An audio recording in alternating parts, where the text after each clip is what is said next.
Resources, जो कि India people और इकोनॉमी का 6th चैप्टर है। तो पहले देख लेते हैं इन ये चैप्टर हमें क्या बताना चाह रहा है। So as it name signify water resources, हम इस चैप्टर में वाटर के जो डिफरेंट रिसोर्सेज हैं उसके बारे में पढ़ेंगे। अभी तक आपने बहुत सारे वाटर रिसोर्सेज पढ़े होंगे, लेकिन इस चैप्टर में हम उसे और भी ज़्यादा क्लासीफाइड वे में पढ़ेंगे। वाटर रिसोर्सेज तो क्लास 5 से पढ़ते आ रहे हैं कि river, ponds, wells, all these kinds of things are called water resources. But now we will read this कि किस तरीके से कितना है हमारे इंडिया में वाटर रिसोर्सेज कितने हैं, इसके बारे में हम और ज़्यादा क्लासीफाइड वे में पढ़ेंगे। तो बेसिकली इंडिया में टोटल पूरे वर्ल्ड के वाटर का 2.45% सरफेस वाटर कहाँ पे मिलता है? इंडिया में। और हमारे यहाँ पे इस वाटर से कितना वाटर यूटिलाइजेबल है? That is only 1.122 cubic kilometre. देखिए इतना सारा वाटर, उनमें से इतना ही क्यों यूटिलाइजेबल वाटर है? तो पहले आपको यूटिलाइजेबल वाटर किसे कहते हैं वो जानना बहुत जरूरी है। यूटिलाइजेबल वाटर उस वाटर को कहा जाता है जिसे हम लोग यूटिलाइज मतलब इस्तेमाल कर सकते हैं पीने के लिए। जैसे जो नदी का पानी है उसे हम पी सकते हैं फिल्टर करके। ऑब्वियसली फिल्टर आपको करना ही पड़ेगा क्योंकि दूसरे जर्म्स वहाँ पे रहते हैं, लेकिन फिर भी कुछ कुछ नदियाँ होती हैं, जैसे अगर आप लोग पकड़ ले कि हिमालय से जब आता है गंगा, तो एकदम जो बिगिनिंग में है वो वाटर बहुत ही ज़्यादा प्यूरिफाइड होता है। अमरकंटक के साइड में ही आप लोग देख लीजिए तो वहाँ का वाटर बहुत ज़्यादा प्यूरिफाइड होता है, तो वहाँ का वाटर आप लोग पी सकते हैं। तो वही वाटर यूटिलाइजेबल होता है। और कौन सा वाटर यूटिलाइजेबल नहीं होता है? सो बेसिकली जो सीज होते हैं, तो सी का वाटर यूटिलाइजेबल नहीं होता है क्योंकि वो सलाइन वाटर होता है और सलाइन वाटर हम यूज नहीं कर सकते। तो अब एक बार देख लेते हैं कि इंडिया के जो मेजर वाटर रिसोर्सेज हैं वो कौन से हैं। So there are 4 major water resources in India. ठीक है? In India there are 4 major water resources. The first water resources is lake. Okay? तो आप लोग गांव में या फिर मेनली ये गांव में ही मिलता है, शहर में हमको लेक्स नहीं मिलेंगे ज़्यादातर। या फिर हाँ, बहुत सारे पार्क्स में आर्टिफिशियल लेक्स बना के रखा जाता है। तो यही जो लेक होता है गांव में, छोटे छोटे वाटर के रिवर्स तो कितने बड़े बड़े होते हैं, तो इनके छोटे छोटे पार्ट्स आपको दिखेंगे।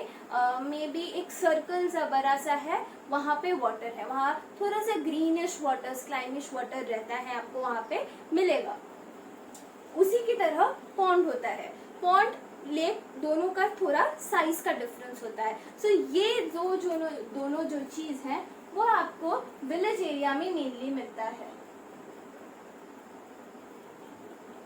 क्योंकि सिटी में इतना जगह नहीं होता है पॉन्ड्स और लेक्स का। मेनली वाटर जो होता है वो यही से लिया जाता है। कुछ कुछ जगहों में रिवर से लिया जाता है वाटर, बट जिस जिस जगह में सामने रिवर नहीं होता है तो वाटर के जो पॉन्ड्स और लेक्स होते हैं वही से वो लोग वाटर को यूटिलाइज करते हैं। Then come tanks. So Rajasthan के जो एरियाज होते हैं तो वहाँ पे वो लोग क्या बनाते हैं? टैंक्स बनाते हैं, टंकास बनाते हैं वाटर रिसोर्स को प्रिजर्व करने के लिए, ताकि वहीं से उनको वाटर मिल सके। टैंक्स को आप लोग एज अ वेल भी कह सकते हैं, क्योंकि वहीं से जो अंडरग्राउंड वाटर है वो निकालने के लिए आपको ये सब चीज़ें यूज़ की जाती हैं, जिससे वाटर रिसोर्सेज मिलती हैं। फिर आता है the most obvious things, that is river, जो सबसे ज़्यादा इम्पोर्टेंट है। इंडिया में अराउंड 10,360 रिवर्स है और उसकी ट्रिब्यूटरीज है, और एक एक का 1.6 किलोमीटर से भी लंबा ट्रिब्यूटरी है। रिवर तो बहुत ज़्यादा लंबा है, उसका एरिया आप छोड़ ही दीजिए, लेकिन ट्रिब्यूटरीज कितनी लंबी है आप सोचिए, 1.6 किलोमीटर। जैसे अगर हम देख लें तो इंडिया में जो सबसे लॉन्गेस्ट रिवर है दैट इज गंगा। और भी रिवर्स हैं, जैसे इंदस ब्रह्मपुत्र बहुत लंबा है, लेकिन उनके आधे पार्ट ज़्यादातर, जैसे इंदस का आधा पार्ट चला जाता है पाकिस्तान में, और ब्रह्मपुत्र का आधा से ज़्यादा पार्ट चला जाता है बांग्लादेश में। तो इसीलिए गंगा ही इकलौता रिवर रह जाता है जो कि सबसे लॉन्गेस्ट रिवर होता है। वो हिमालय से आके इतना सब कुछ बिहार ये सब जगह घूम के आता है, और ये सबसे ज़्यादा एरिया ऑक्यूपाई करता है इंडिया का। सो बेसिकली यहाँ पे हम लोग अगर देखेंगे, 3 of the major rivers of India are, river valleys भी आप कह सकते हैं, that is Brahmaputra, Barak and Ganga.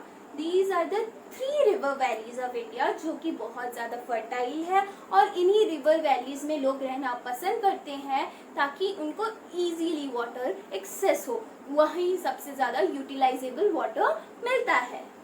हमने 4 मेन रिसोर्सेज तो देख ली, अब हम देखेंगे जो रिसोर्सेज इंडिया के डिफरेंट पार्ट्स में कौन कौन से रिसोर्सेज को यूज़ किया जाता है वाटर कंजर्वेशन के लिए। सो फिर आता है सबसे इम्पॉर्टेंट जो हम देखेंगे वो है ग्राउंड वाटर रिसोर्सेज। जैसा कि मैंने बोला, इंडिया में इतना वाटर सप्लाई नहीं मिलता है क्योंकि मैक्सिमम जो वाटर है वो यूटिलाइजेबल नहीं। सो ग्राउंड वाटर जो होता है वो यूटिलाइजेबल होता है। सो ये बेसिकली कहाँ पे हाई है, यहाँ पे देखिए ये रिलेटिवली हाई है नॉर्थ वेस्टर्न रीजन और साउथ इंडिया में, ठीक है।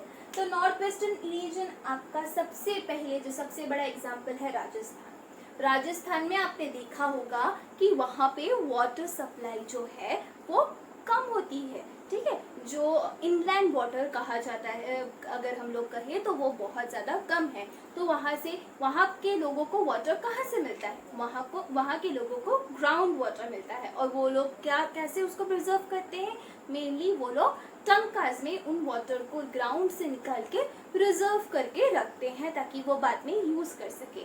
वो जगह बहुत ही ज़्यादा हॉट है, वहाँ का क्लाइमेट बहुत ही ज़्यादा हॉट है, इसीलिए वहाँ पे ज़्यादा वाटर नहीं रहता है, वहाँ पे ज़्यादा वाटर वो लोग प्रिजर्व करके नहीं रख सकते हैं।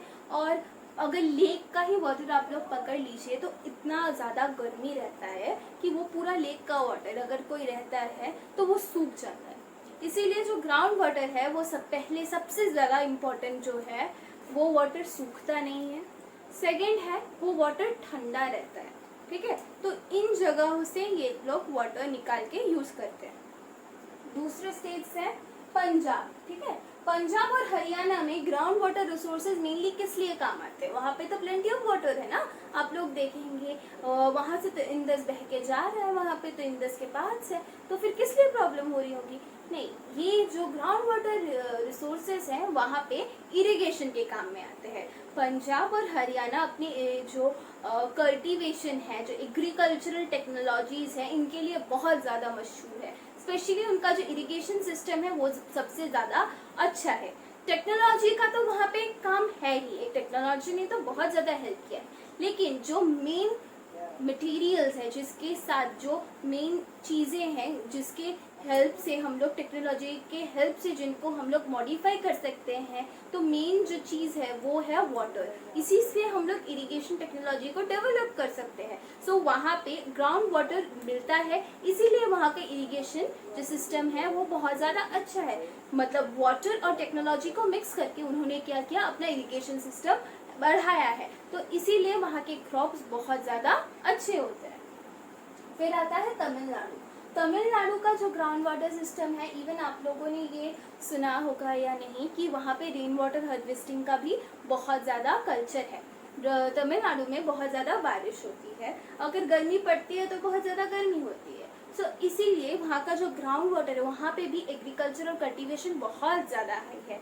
और मेनली वहाँ पे क्योंकि वो एकदम इंडिया के एकदम लास्ट में है, अगर मैं बोलूँगी तो एकदम लास्ट में है, तो वहाँ के कुछ पार्ट्स है जहाँ पे जस्ट सी वाटर मिलता है, और sea water is saline water which is not usable, ठीक है। तो उस वाटर को हम लोग यूज़ नहीं कर सकते हैं पीने के लिए, तो वहाँ पे भी कुछ कुछ जगहों में ग्राउंड वाटर्स का यूज़ किया जाता है। सॉरी। फिर हम देखेंगे lagoons and backwaters. So lagoon and backwaters क्या है, तो लगून्स एंड बैकवाटर्स आर खारे पानी का झील जो हम कहते हैं। जो खारा पानी होता है ब्रैकिश वाटर्स, उसके जो झील होते हैं उन्हें हम लोग लगून्स और बैक वाटर्स कहते हैं।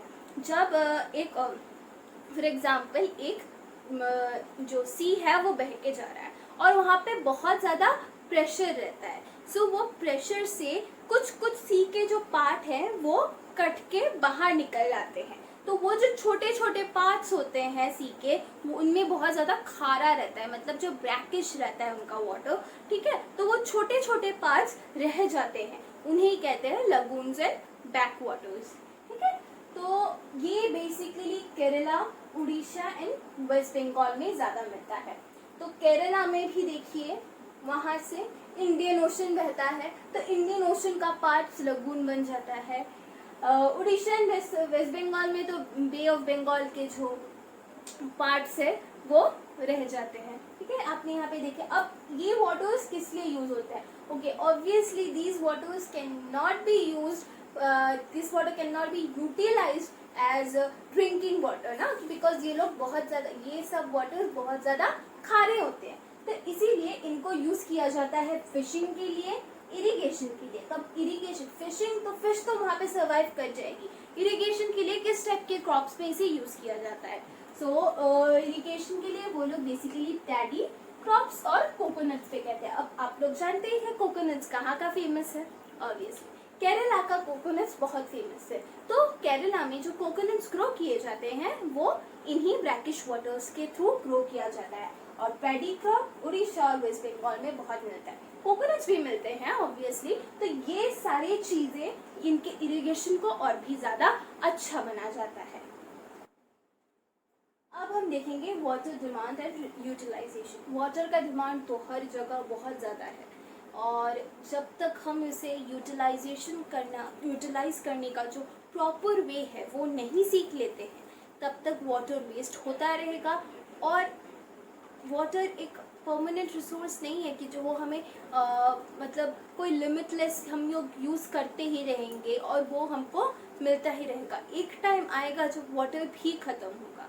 अब देख रहे हैं ग्लोबल वार्मिंग के लिए वाटर डिप्लीशन कितना ज़्यादा बढ़ रहा है, तो हमें वाटर का यूज़ सोच समझ के करना पड़ेगा। सो इसीलिए वाटर यूटिलाइजेशन का, जैसे हम लोग जानते हैं इंडिया एक एग्रीरियन इकोनॉमी है, और 2/3 मतलब जो पॉपुलेशन है इंडिया का वो किसके ऊपर डिपेंड है? एग्रीरियन, मतलब एग्रीकल्चर के ऊपर डिपेंडेंट है। तो इसीलिए हम लोगों ने, जो हमारी गवर्नमेंट है, उन्होंने बहुत सारे वाटर यूटिलाइजेशन के जो तरीके हैं वो अपनाए, ठीक है, जो नॉर्म्स हैं वो अपनाए, ताकि क्या कर सके, वाटर को अच्छे से, जो डिमांड है वाटर का वो फुलफिल कर सके। जो प्रोजेक्ट, इनके बहुत सारे प्रोजेक्ट्स हैं। सो बेसिकली ये सब या तो 5 ईयर प्लान्स के अंडर हुआ है, नहीं तो मल्टीपर्पज रिवर वैली प्रोजेक्ट्स के अंडर पे हुआ है। तो जो इंडिया का सबसे पहला 5 ईयर प्लान था वही एग्रीकल्चर के ऊपर ही था, ठीक है। तो एग्रीकल्चर को फ्लरिश करना इज़ वेरी इंपॉर्टेंट, क्योंकि इंडिया का सबसे जो इंडिया का इकोनॉमी है, एग्रीरियन इकोनॉमी है, वो एग्रीकल्चर के ऊपर ही डिपेंड करता है। सो फर्स्ट आता है हमारा जो भखरा नंगाल प्रोजेक्ट है, फिर हीराकुद डैम, ठीक है, फिर Damodar valley, Nagarjuna Sagar and Indira Gandhi canal project.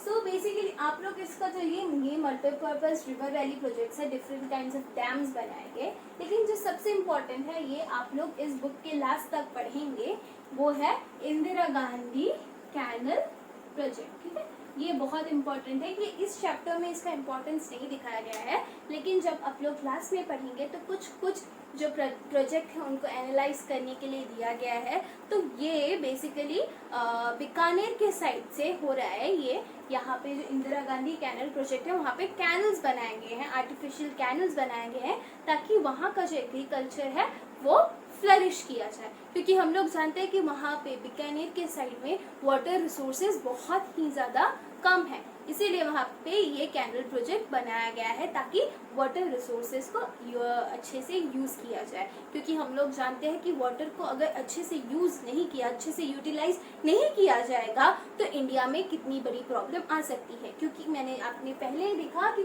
To third जो इकोनॉमी है वो किस पे डिपेंडेंट है, एग्रेरियन, ठीक है, एग्रीकल्चर के ऊपर वो डिपेंडेंट है। अब हम देखेंगे स्पेशियो टेम्पोरल वेराइटी किसे कहते हैं। तो स्पेशियो टेम्पोरल वेराइटी हम लोग इसे तोड़ के समझते हैं। स्पेशियो का मतलब है स्पेस, टेम्पोरल का मतलब है टाइम, और वेराइटी का मतलब तो आप सब जानते ही हैं, ठीक है। तो स्पेशियो टेम्पोरल वेराइटी बेसिकली मीन्स कि वाटर हर एक जगह में अलग अलग होता है, ठीक है। स्पेशियो मतलब एक जगह दूसरी जगह अलग अलग जगह, ठीक है। जो स्पेस का मतलब यहाँ पे इन्होंने ये समझाया है। तो हर जगह हर टाइम अलग अलग टाइप्स के वाटर होते हैं, और इन्हीं वेराइटीज के लिए क्या होता है, एमर्जिंग वाटर प्रॉब्लम्स। तो ये प्रॉब्लम्स आती हैं वाटर रिसोर्सेज में, ठीक है। तो वाटर रिसोर्स के जो बेसिक प्रॉब्लम्स है वो है, फर्स्ट क्या है, डिटोरिएशन ऑफ वाटर क्वालिटी, ठीक है। वाटर क्वालिटी बहुत ही ज़्यादा डिटोरिएट हो रही है, और अगर हम लोग अभी के डेट में देखें, अभी तो बहुत ज़्यादा प्यूरिफाई हुआ है अभी के डेट में अगर देखा जाए, लेकिन हम लोग अगर पीरियड जो कोविड-19 के पहले वाला पीरियड आप पकड़ लीजिए जो आपके बुक में लिखा हुआ है, तो वहाँ पे Ganga and Yamuna were the most polluted rivers, ठीक है। गंगा जो सबसे ज्यादा बोला जाए तो मेन रिवर है इंडिया का, वो सबसे ज्यादा पॉल्यूटेड रिवर है। इसके लिए बहुत सारे नमामि गंगे कितने सारे प्रोजेक्ट्स किए गए ताकि हम लोग गंगा रिवर को क्या कर सके, प्यूरिफाई कर सके उसके वाटर को। लेकिन फिर भी ये हो रहा है, गंगा का जस्ट यही इम्पोर्टेंस नहीं है, यहाँ पे माइथोलॉजिकल इम्पोर्टेंस भी है इंडिया में गंगा का, लेकिन स्टिल इतना ज़्यादा पोल्यूटेड है गंगा रिवर कि वहाँ का वाटर, आप लोग गंगा स्नान के लिए बहुत लोग जाते हैं, क्योंकि अभी गंगा का वाटर इतना ज़्यादा पोल्यूटेड हो गया है कि वहाँ पे उतरना ही नामुमकिन हो गया है। उतरते आप लोग स्नान करके शुद्धिकरण कर रहे हैं, लेकिन उतरते ही आप लोग देखेंगे आपके बॉडीज में ब्लैक पैचेस आ गए हैं, क्योंकि वाटर इतना ज़्यादा क्या बोलूँ, बहुत सारा जिलजिलापन है पानी में, वो इतना गंदा, बाहर से देखने से पूरा पानी काला लगता है। अभी तो खैर कोविड-19 की वजह से वो बहुत ज़्यादा प्योर हो गया है, क्योंकि और भी पानी हिमालय से आ रहे हैं और अभी गंगा स्नान ये सब नहीं हो रहा है। तो इसी वजह से बहुत सारे जो ह्यूमन डिस्चार्जेस होते हैं वो गंगा के पानी में जाते हैं। Not only human discharges, chemical discharges होते हैं वो भी गंगा के पानी में ही फेंके जा रहे हैं। तो इसी वजह से जो हमारा रिवर है इंडिया का वो बहुत ज़्यादा पोल्यूटेड हो जा रहा है, और वो इसी वजह से वहाँ पे जो एक समय में जो सबसे ज़्यादा प्योरेस्ट वाटर्स हम लोग कहते थे वो अभी वहाँ पे हम लोग क्या करते थे, स्नान करते थे ताकि हमारा अंदर प्योरीफाई हो जाए। अब वहीं पे उतरने से हमारे पूरे बॉडी में पैचेस लगने लग गए हैं। सो यही है, ये वाटर क्वालिटी डिटोरिएट कर रही है और वो यूजेबल नहीं रह रहा है कि इतना खराब है। तो उसके लिए प्यूरिफाई करने के लिए हमें बहुत सारा पैसा उसके पीछे खर्च करना पड़ रहा है। जो पानी एक टाइम में अमरकंटक के साइड में हम लोग विदाउट एनी प्यूरिफायर्स ऐसे उठा के आप लोग पी लो, इतना प्योर पानी है, लेकिन जब वो आ रहा है थोड़ा नीचे आ जाए या फिर आप लोग वाराणसी के साइड में ही देख लो, वो इतना ज़्यादा पोल्यूटेड हो जाता है कि वहाँ पे स्नान करना इम्पॉसिबल हो जाता है।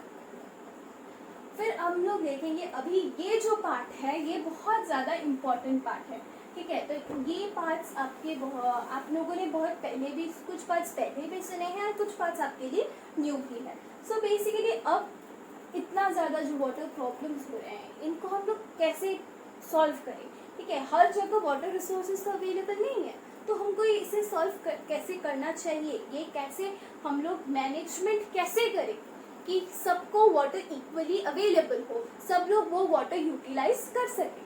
तो यहाँ पे बहुत सारे water conservation and management processes लिखे हुए हैं। So first is sustainable development. So it's very important कि हम वही वाटर यूज़ करें जो कि ज़रूरत है और हमको जितना चाहिए।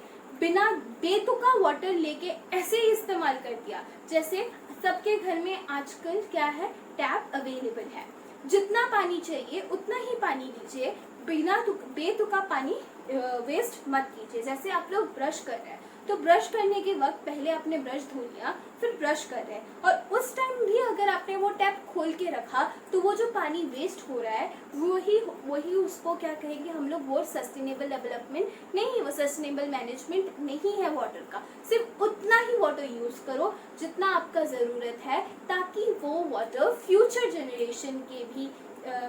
जनरेशन के लिए भी रहे। ठीक है, मतलब एक वाटर का उतना ही यूज करना जितना उसका जरूरत है, किसी भी, ना ही सिर्फ वाटर, सस्टेनेबल मतलब किसी भी चीज का उतना ही जरूरत करना, यूज करना जितना उसका जरूरत है।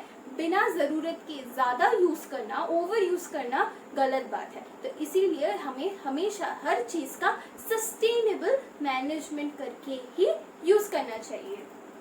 सो फर्स्ट आता है सस्टेनेबल डेवलपमेंट। ये लोगों के बीच में ये जागरूकता फैलाना बहुत ज़रूरी है कि वाटर उतना ही यूज़ करना चाहिए, पानी उतना ही यूज़ करना चाहिए जितना ज़रूरत हो। फिर आता है वाटरशेड डेवलपमेंट। सो वाटरशेड डेवलपमेंट प्रोजेक्ट बहुत सारे हुए, जैसे नीरू मेरू, तो ये सब जो प्रोजेक्ट्स हैं, ठीक है, ये प्रोजेक्ट्स आप लोगों ने बहुत नाम सुना होगा। ये आंध्र प्रदेश में हुआ था, नीरू मेरू प्रोजेक्ट खोल के, जल और मैं, जिसका ट्रांसलेशन है।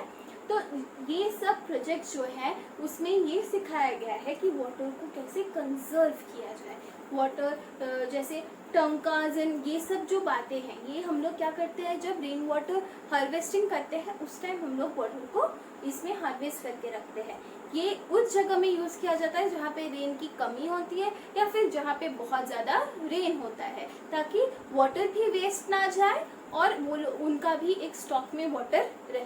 तो यही वाटरशेड डेवलपमेंट जो प्रोजेक्ट्स है, नीरू मेरू, ये सब प्रोजेक्ट्स में वाटर का इम्पोर्टेंस दिखाया जाता है और उनको किस कदर यूज़ करना सही होगा ये भी बताया जाता है। फिर rain water harvest is a very common term, जिससे आप सब लोग क्या है, आप सबको पता है कि ये कौन सा टर्म है, ये इस टर्म से आप सब लोग वाकिफ है कि रेन वाटर हार्वेस्टिंग। तो यहाँ पे ऐसा एक ड्राइंग आप सबने देखा ही होगा, ऐसे घर बना दिया जाता है, ठीक है, यहाँ पे सीलिंग के ऊपर पानी गिर रहा है, ठीक है, यहाँ पे मेरा ड्राइंग बहुत खराब है। सो यहाँ पे पानी गिर रहा है और यहाँ से एक पाइप जाता है और ये है आपका ग्राउंड, ठीक है, एक पाइप जाके यहाँ पे रहता है और यहाँ पे एक फिल्टर रहता है जो कि सैंड और स्लिट से रहता है, ठीक है, filter that contains Sands and slits, ताकि जो ऊपर का जो ये पानी, उसमें डर्ट्स भी तो होंगे ना, तो वो पानी यहाँ से फिल्टर होके ये जो टैंक है इसमें गिरता है, ठीक है, यहाँ पे एक टैंक रहता है। फिर जब बारिश खत्म होती है तब ये फिल्टर को उठा के, ये सब कुछ उठा के फिर से ये वाटर को रीयूज किया जाता है, ठीक है। These are the various kinds of rain water harvesting, ठीक है, जो बारिश के पानी को यूज किया जाता है। केरला एक ऐसा जगह है जहाँ पे घर बनाने के लिए इट्स कंपल्सरी कि आप लोग दिखाए कि आपके घर में रेन वाटर हार्वेस्टिंग है। आपने अगर नहीं दिखाया कि जस्टिफाइड रेन वाटर हार्वेस्टिंग का कोई जगह, तो आपको घर बनाने नहीं दिया जाता है केरला में। वो इंडिया का फर्स्ट स्टेट है जहाँ पूरा सेंट्रलाइज जो मतलब स्टेट ने सेंट्रलाइज कर दिया गया है कि नहीं, आप लोगों को क्या करना है, रेन वाटर हार्वेस्टिंग अपने घर पे लगाना है। फिर आता है वाटर रिसाइकलिंग एंड रीयूज। अब रिसाइकलिंग एंड रीयूज तो हम प्लास्टिक का करते हैं, वाटर का रिसाइकलिंग एंड रीयूज कैसे किया जाता है, तो ये भी आप लोगों ने अगर ध्यान से आप लोग अपने दिमाग में जोर लगाएंगे तो ये बात भी आपने क्लास 2 या 3 में पढ़ी होगी कि जैसे आप लोग जो नहाने का पानी है, ये कपड़ा धोने का पानी है, उसे आप लोग कैसे रीयूज कर सकते हैं। सो नहाने का जो पानी है वो आप लोग क्या कर सकते हैं, जो पेड़ पौधे हैं उनको धोने में यूज धोने में नहीं, मतलब उनको पानी देने में यूज कर सकते हैं। या फिर सब्जी धो के जो पानी रहता है उसे भी आप लोग पेड़ पौधों में, जो प्लांट्स है उसमें यूज कर सकते हैं बिना उस पानी को फेंके हुए। फिर जो कपड़ा धोने का जो पानी रहता है उससे बहुत सारे जो चीज़ें हैं, जैसे बाइक बोल सकते हैं, ये सारी चीज़ें बहुत अच्छे से साफ होंगी क्योंकि वहाँ पे डिटर्जेंट रहता है और इसी चीज़ों से हम लोग बाइक को साफ करते हैं। तो इसी पानी से हमें बाइक या फिर कोई भी चीज़ें जो बाहर रहते हैं, बाइक, साइकिल, कुछ भी, कार, हम लोग इससे साफ कर सकते हैं। तो इससे क्या होता है, वाटर को रिसाइकिल एंड रीयूज कर रहे हैं हम लोग। या फिर जैसे कुछ वाटर जो उबला हुआ, खाने के टाइम जो उबला हुआ जो ऊपर स्टीम का वाटर जा रहा है, ठीक है, उस पानी को भी हम लोग वेस्ट ना करके उस पानी को भी हम लोग एक जगह में रख लेते हैं। जैसे छोटी छोटी चीज़ों के लिए आप लोग पानी यूज़ करते हैं, उससे जो पानी बच जाता है उसे हम फेंक देते हैं। बिना उस पानी को फेंके हुए हम उसे फिर से फिल्टर करके यूज़ कर सकते हैं। तो इसी तरीके से हमें वाटर रिसाइकलिंग एंड रीयूज का ही कहा जाता है, जिससे हम लोग वाटर का कंजर्वेशन और मैनेजमेंट कर सकते हैं।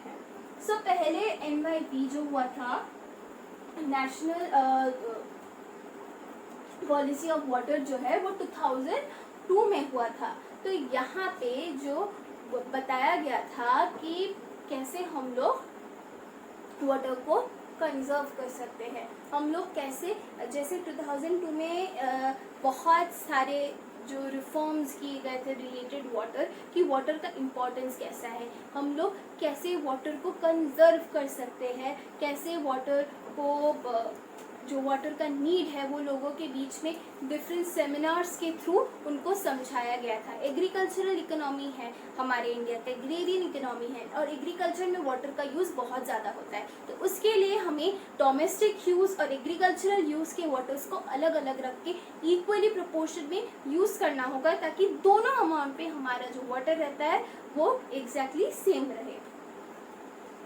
फिर आता है जल क्रांति अभियान। जल क्रांति अभियान 2015-16 में आया था और यहाँ पे भी वही मोटिव यही था, पुराना ही जो नेशनल पॉलिसी है उसका ही बात कहा गया है। लेकिन यहाँ पे कि जल क्रांति अभियान में दिखाया गया है कि वाटर को किस तरीके से वेस्ट किया जा रहा है, जिस तरीके से वर्ल्ड में वाटर कम रहा है। अगर इसी प्रोपोर्शन में जाएगा तो कुछ सालों में ही इंडिया में थोड़ा सा भी वाटर, जो यूटिलाइजेबल वाटर, नहीं बचेगा, क्योंकि सी वाटर सलाइन वाटर है that can be used for drinking water purpose. Drinking water नहीं रहेगा इंडिया में बचा। तो इसीलिए ये जल क्रांति अभियान जो 2015 और 16 में किया गया था, इससे आपको दिखाया गया है कि वाटर को यूटिलाइज कैसे कर सकते हैं। इवन अगर आप अपने बुक में देखेंगे, यहाँ पे मोर टू नो में जो लिखा है, यहाँ पे आप लोग देख सकते हैं नेशनल वाटर पॉलिसी और जल क्रांति अभियान का बहुत अच्छी तरीके से लिखा हुआ है। This is more to know, इससे क्वेश्चंस नहीं आते हैं जनरली, बट ये बहुत ज़्यादा इम्पॉर्टेंट पार्ट्स है। ये जो है नेशनल यूथ पॉलिसी के अंडर ही आता है। मैं लिख देती हूँ national water policy.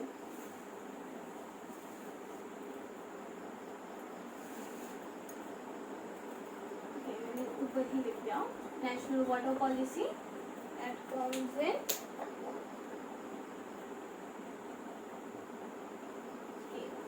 National water policy 2002 में हुआ था और जल क्रांति अभियान 2015-16 में हुआ था। सो बेसिकली जल क्रांति अभियान में 672 डिस्ट्रिक्ट जो थे उन पे जोर दिया गया था। डिफरेंट स्टेट्स ऑफ इंडिया, जैसे मेघालय, मतलब north east basically, where Orissa, West Bengal, Haryana, Punjab तो हमेशा रहता है। ये जो डिफरेंट जगह थे, इन पे यहाँ पे कैसे हम लोग वाटरशेड जो डेवलपमेंट है वो कैसे किया जाता है, इसके डिफरेंट नॉर्म्स को लोगों के बीच में अवेयरनेस फैलाया गया था। सो इस चैप्टर में बस इतना ही है। तो अब आप लोग देखेंगे एग्जाम्स में बहुत सारे क्वेश्चंस आएंगे, तो बेसिकली यहाँ पे आपको एग्जाम में क्वेश्चन आ सकता है वाटर शेड डेवलपमेंट के बारे में बताइए, या तो रेन वाटर हार्वेस्टिंग के बारे में बताइए, या तो सस्टेनेबल डेवलपमेंट के बारे में बताइए, या फिर पूरा बोल सकता है कि water conservation and management process के बारे में बताइए। तो अब आप लोग सस्टेनेबल डेवलपमेंट और वाटर शेड डेवलपमेंट का तो कोई डायग्राम नहीं बना सकते हैं, geography is all about diagram, लेकिन क्लास 12 में हमारे पास ये ऑप्शन नहीं रहता है, हमारे पास ज़्यादा डायग्राम्स के ऑप्शन नहीं रहते, तो इसीलिए हमें हर चीज़ में डायग्राम्स ढूंढने की कोशिश करनी होगी। जैसे मैंने रेन वाटर हार्वेस्टिंग का एक सबसे बहुत ज़्यादा इजी डायग्राम आपको दिखाया है, लेकिन अगर आप और भी ज़्यादा, आपको बुक्स में बहुत सारे डायग्राम्स मिलेंगे, इवन गूगल में भी आपको बहुत सारे डायग्राम मिलेंगे जो रेन वाटर हार्वेस्टिंग से रिलेटेड है, आप लोग वो बना सकते हैं। And water recycling and reuse के भी बहुत सारे आपको डायग्राम मिलेंगे। अब इसमें कुछ इजी, बहुत इजी है, जैसे आप लोग एक बेड बना सकते हैं, उसके ऊपर कोई आदमी बैठा है और नीचे एक कटोरा टाइप का रखा हुआ है, वो नहा रहे हैं और नीचे वो पानी फिर से गिर रहा है, और वही पानी आप फिर से पेड़ पौधों में पानी देने के लिए यूज कर रहे हैं। So, ये जो प्रोसेस है, अगर आप लोग डेफिनेशन के साथ, एग्जाम्पल के साथ ये ड्राइंग बना देंगे, definition and example is enough, but full marks, like definition and example आपने दिया है उसमें आपको फुल मार्क्स मिलेगा, लेकिन कोई और भी अच्छा है जिसने उसके साथ ड्राइंग भी बना दिया है, सो तब आपको क्या होगा, उसका एफर्ट ज़्यादा है तो उसके एफर्ट को फुल मार्क्स मिलेगा और आपका 0.5 मार्क्स काट दिया जाएगा। तो इसीलिए अगर आप हर चीज़ को डायग्राम के थ्रू समझाने की कोशिश करेंगे तो अच्छा होगा। जैसे आप लोग सपोज भूल गए, ठीक है, आप लोग भूल गए कि इसका डेफिनेशन क्या है, तो भी आप लोग अगर डायग्राम बना के आएंगे आपको हाफ मार्क्स तो आराम से मिल जाएगा, और डायग्राम के साथ उस डायग्राम को अच्छे से डिफाइन करके आएंगे, सो ऑलमोस्ट फुल मार्क्स पाने के भी चांसेस है अगर आपने अच्छे से उसको डिफाइन किया है, हर प्रोसेस को आपने उसे अच्छे से डिफाइन किया है, तो आपको फुल मार्क्स पाने के चांसेस है। तो इसी तरीके से अगर geography is all about diagrams, अगर डायग्राम्स के थ्रू आप लोगों ने अपने एग्जाम्पल्स को समझा दिया है तो आपका आंसर करेक्ट है, आपको मार्क्स मिलेगा। कोई भी क्वेश्चन को खाली छोड़ देने से अच्छा आप कुछ अटेम्प्ट करके, आपको जितना भी पता है इस क्वेश्चन के बारे में, क्योंकि आप लोग जब तक कुछ एकदम ऑफ बीट लिख के आएंगे तो मार्क्स तो आपको नहीं मिलेगा, लेकिन अगर थोड़ा भी उससे रिलेटेड है टीचर भी आपको मार्क्स देगा। तो इस चैप्टर में इतना ही। अगर आपको कोई भी क्वेश्चन इस चैप्टर से रिलेटेड है आप लोग मुझे कमेंट सेक्शन में पूछ सकते हैं, और you can also hit me up in my Instagram handle जो मैं नीचे डिस्क्रिप्शन में दे दूंगी। और अगर आपको इस चैप्टर के नोट्स चाहिए देन प्लीज़ वो भी मुझे इंस्टाग्राम में आप बता सकते हैं या फिर कमेंट सेक्शन में बता सकते हैं, मैं आपको वो नोट्स भी अवेल करवा दूंगी डिफरेंट सोर्सेज के थ्रू, हैंड रिटन अगर आपको नोट्स चाहिए या फिर पीडीएफ के नोट्स अगर आपको चाहिए या फिर कौन से भी नोट्स चाहिए, आप please let me know in the comment section और in Instagram. Thanks for watching, don't forget to like, subscribe and share my channel. Thank you.